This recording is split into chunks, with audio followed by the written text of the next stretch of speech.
Hello everyone, I hope you are doing great. तो किसी बच्चे का क्वेश्चन आया था कि मैम बीडीएस और बीएमएस में से क्या चूज़ करना चाहिए एट ऑल इंडिया रैंक 30,000। तो और दो बच्चों ने ये क्वेश्चन पूछा है मुझसे कि मेरा भी सेम ही रैंक है, तो मैम इस पे एक वीडियो बना दीजिए। देखो बेटा, BDS is like a skilled degree, 5 years की डिग्री रहती है आपकी। 4 ईयर्स आप पढ़ाई करते हो, 1 ईयर आपका इंटर्नशिप का रहता है, एंड वहीं पे बीएमएस आपका क्या है, 5.5 ईयर्स, 4.5 ईयर्स की डिग्री है प्लस 1 ईयर इंटर्नशिप है। ठीक है। बीडीएस में आप बेसिकली अपना हेड एंड नेक रीजन ये आप स्पेसिफिकली पढ़ते हो। बाकी आपको मेडिसिन सर्जरी पढ़नी होती है, पूरी पढ़ते हो, फ्रैक्चर्स पढ़ते हो, मेडिसिन डेविडसन सेम किताब पढ़ते हो आप। कई लोग इंटरनल मेडिसिन हैरिसन के पीछे भी भागते हैं, थोड़े बहुत क्वेश्चंस कई बीडीएस स्टूडेंट्स वहाँ से करते हैं। तो you need to have thorough knowledge of your systems also while you deal with head and neck region. And on the other hand, जो BMS है इसमें आपका ऑलमोस्ट 40% आप मॉडर्न मेडिसिन पढ़ते हो, प्लस 60% आप अपना आयुर्वेदिक मेडिसिन पढ़ते हो।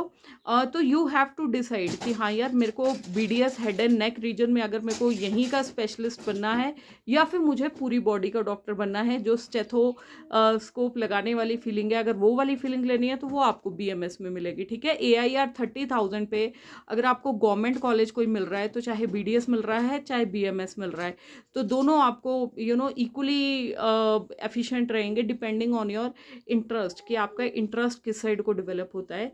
इवन BMS बहुत अच्छा आजकल फ्लरिश कर रहा है, एंड जिस ज़माने में हम जी रहे हैं उस ज़माने में BMS का जो इंटीग्रेटेड रिसर्च हो रही है अभी, आर फ्यूचर में आपका BMS एंड MBBS का इंटीग्रेटेड कोर्स भी शुरू हो जाएगा। जिपमर में नोटिफिकेशन ऑलरेडी हो चुकी है कि ऐसे एक कोर्स लॉन्च होगा, बट उसकी डिटेल्स अभी में भी 2-3 ईयर्स तक फाइनलाइज हो। ठीक है।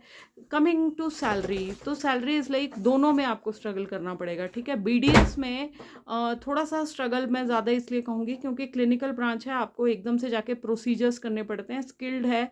आपका ऐसा नहीं है कि हमें दवाइयाँ देके पेशेंट को भेज देना है, हमें पेशेंट की काउंसलिंग भी करनी है, पेशेंट का ट्रीटमेंट भी करना है, पोस्ट ऑप इंस्ट्रक्शंस भी उसको देनी है, एंड हमें ऐसा नहीं है, मुंह में बहुत सारी चीज़ें हैं कि जिसका हमें ट्रीटमेंट करना होता है। तो लेकिन जो स्टार्टिंग फेज़ है, क्योंकि एक फॉल सी खड़ी हो गई है BDS अंडर ग्रेजुएट्स की भी, अनटिल एंड अनलेस आपको अब्रॉड जाना है। अगर अब्रॉड जाना है तो BDS is one of the best degrees in the world, right.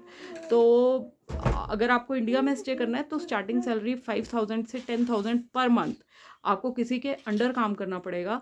दूसरा, आपके पास क्या रहता है कि आप इसमें किसी के कोई कोर्स कर सकते हैं। अब आजकल बहुत सारे कोर्सेज शुरू हो गए हैं, क्लिनिकल कोर्सेज, लाइक BDS जैसे ही आप करके निकलते हो तो आपको 50,000 रुपये में 6 महीने का कोर्स मिलता है, जिसमें वो आपको पेशेंट वर्क करने को देते हैं। ठीक है।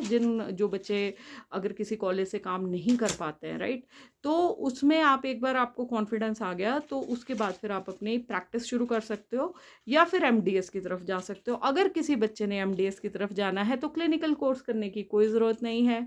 Again coming back to salary, जब एक बार आपका हाथ एकदम से पॉलिश हो जाएगा, जब आपको एक कॉन्फिडेंस आ जाएगा मैं किसी भी पेशेंट को ट्रीट कर सकता हूँ या कर सकती हूँ, तो आपका after 3 years of practice in BDS आप इजीली 50,000 से 1 लाख रुपीज़ पर मंथ आप कमा सकते हैं। And after giving 5 to 7 years of practice, तो आप easily sky is the limit, 2 lakh से 5 लाख पर मंथ आप इजीली कमा सकते हो। मैंने देखा है अपने साथ वाले जो हमारे डेंटल सर्जन है, इवन BDS ग्रेजुएट ये कमा सकता है। कैसे कमा सकता है? बिकॉज हम एक क्लिनिक खोलते हैं, वहाँ पे अपना नाम बनाते हैं, एंड साथ में हमारे पास विजिटिंग जो MDS फैकल्टी होती है उसको हम रखते हैं। ठीक है। बट इस मुकाम पर पहुँचने के लिए कम से कम आपको 5 to 7 ईयर्स लगेंगे। इम्प्लांट्स एक ऐसी चीज़ है जिसमें आप स्पेशलाइज कर सकते हो। Even BDS graduate can do this very comfortably and very confidently, अगर आपका हाथ अच्छा है तो। ठीक है। एक एक इम्प्लांट की कीमत मैं आपको बताऊँ 25,000 तक जाती है। 18,000 is the minimum cost per tooth. तो हम फुल माउथ बोलते हैं रिहैब। अगर किसी का फुल माउथ रिहैब केस आ जाता है तो एक ही केस से आप 2 लाख रुपए आराम से कमा सकते हैं। ठीक है। कमिंग बैक टू, लेकिन अगर आप प्राइवेट जॉब्स BDS में ढूंढोगे तो वहाँ पे देखो फिर आपको स्टार्टिंग स्टेज में एक्सप्लॉयटेशन है। ठीक है। 5,000 से 10,000 is the starting. With experience you can go till 30 to 35,000, right. And दूसरी तरफ BMS की बात करें तो स्टार्टिंग सैलरी BMS की 20 से 25,000 है कॉर्पोरेट हॉस्पिटल्स में, क्योंकि वहाँ पे इनको रेजिडेंट डॉक्टर्स की ज़रूरत होती है। तो वहाँ पे नॉर्मली जो स्पेशलिस्ट होते हैं और तो वो क्या करते हैं, और जो वहाँ का माहौल है तो वहाँ पे बीएमएस लोगों को रखा जाता है, जो बीएमएस डॉक्टर्स हैं, दे असिस्ट देम। आईसीयू में ये लोग काम करते हैं, निकू में काम करते हैं, और इनका हाथ बहुत अच्छा होता है। बट बात वही है कि अगर आप अपने आप को बीएमएस डॉक्टर की तरह वहाँ पे देखोगे, आप खुद से क्वेश्चन पूछिए कि आप सेटिस्फाई हो पाएंगे कि आप किसी एमडी मेडिसिन के अंडर काम कर रहे हैं, या फिर मतलब किसी भी सर्जन के अंडर काम कर रहे हैं और आपको सिर्फ नाइट शिफ्ट्स मिल रही हैं काम करने के लिए। तो ये ग्राउंड रियलिटी है जो आपको पता होनी चाहिए। प्लस मैं आपको ये भी बताना चाहूँगी कि बीएमएस के बाद आपके पास एक अलग दुनिया का एक पर्सपेक्टिव खुलता है, अपॉर्चुनिटीज़ खुलती हैं। One of the best opportunities is जो आप गायनी का मैं मानती हूँ, बिकॉज गायनी में ऐसा है, पीजी कर लेते हो अगर आप ऑप्स गायनी में आफ्टर बीएमएस, तो आप सी सेक्शन सर्जरीज आराम से कर सकते हो, प्रोवाइडेड कि आप बहुत अच्छे गवर्नमेंट कॉलेज से करो जहाँ पे रश हो, जहाँ पे आप काम करना सीखो। एक अलग वीडियो भी मैं इस पे लेके आऊँगी कि how to refine your skills as BMS gynae, obs gynae, ठीक है। क्योंकि वहाँ पे देखिए बीएमएस ऑप्स गायनी का एक सबसे अच्छा फ़ायदा है कि वहाँ पे सी सेक्शन की ना बस कॉम्प्लिकेशंस आपको आनी चाहिए कि कोई कॉम्प्लिकेशन हो जाती है हम कैसे हैंडल करेंगे। बाकी आपका इनफर्टिलिटी ट्रीटमेंट बीएमएस में बहुत अच्छा होता है।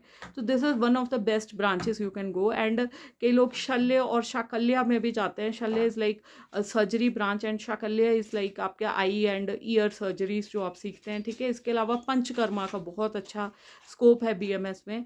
तो पंचकर्मा को देखो, आपने ही मार्केटिंग करनी है। एक बड़ा सा अगर आप हॉस्पिटल खोलोगे तो उसको किस तरह से आपने लाना है, दुनिया के समस्त कैसे रखना है, समक्ष कैसे रखना है।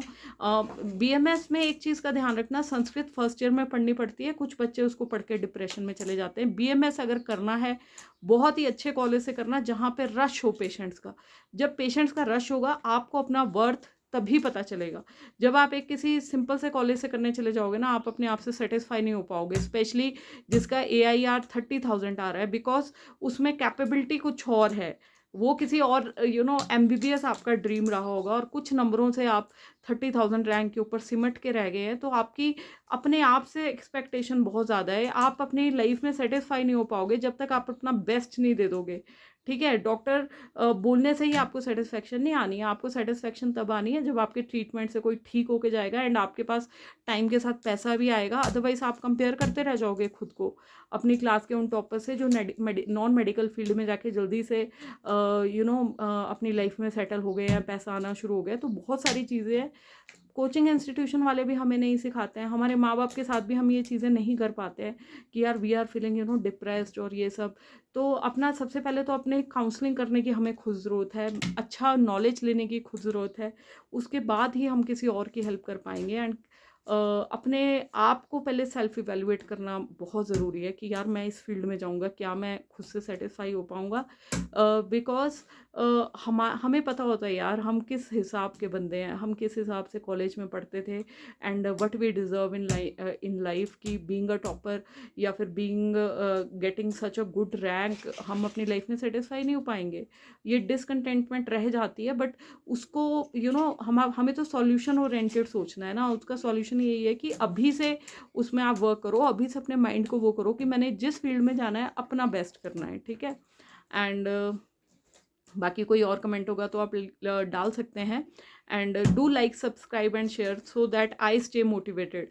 आप लोग सब्सक्राइब करते हो ना तो मुझे अच्छा लगता है, शेयर करते हो मुझे अच्छा लगता है कि जो मैं पाथ पे चल रही हूँ, जो वीडियोस बना रही हूँ, ये वाकई किसी के काम आ रहे हैं। अदरवाइज़ मुझे वर्थलेस लगता है कि यार कोई फ़ायदा नहीं है किसी को फालतू का ज्ञान क्यों बांटना है, क्योंकि फ्री का ज्ञान किसी को अच्छा नहीं लगता है, राइट। तो मैं तो सिर्फ आपको ये बोल रही हूँ, किसी से कोई चार्जेस नहीं है, कुछ नहीं है, बस you can drop your comments and I try my best to help you people out, ठीक है। एंड बाकी भगवान सबका भला करे। हर हर महादेव, जय श्री राम, गुड लक बच्चों।